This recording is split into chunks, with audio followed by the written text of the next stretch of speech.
adalah apa ni, pasar ikan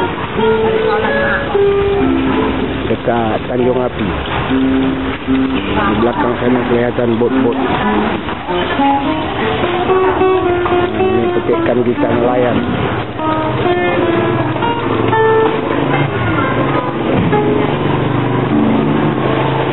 Nelayan memetik kita.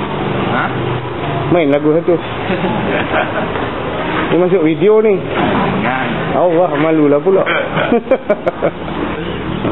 Di belakang sana kelihatan bot ikan nelayan. Jaga bot Cina. Hei, cak bot Cina kau mana tahu?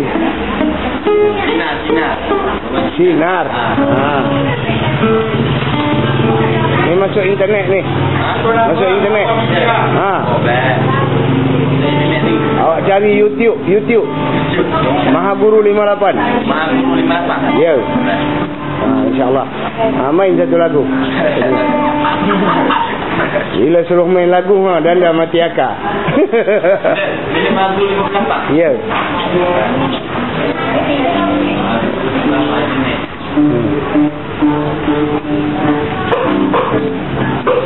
Ikan sana.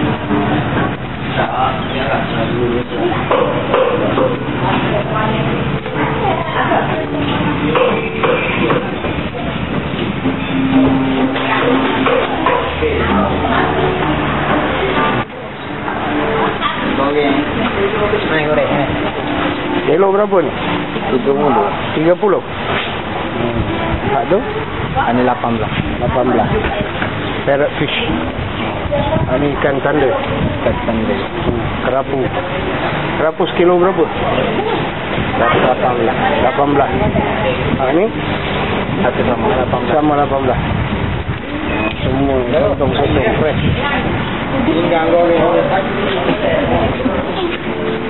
Tu sotong sekilo berapa bos?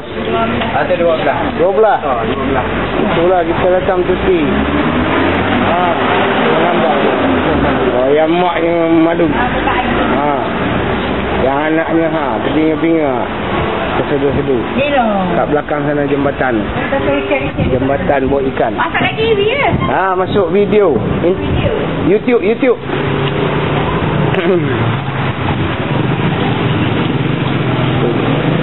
Bot nelayan berlabuh di Tanjung Api.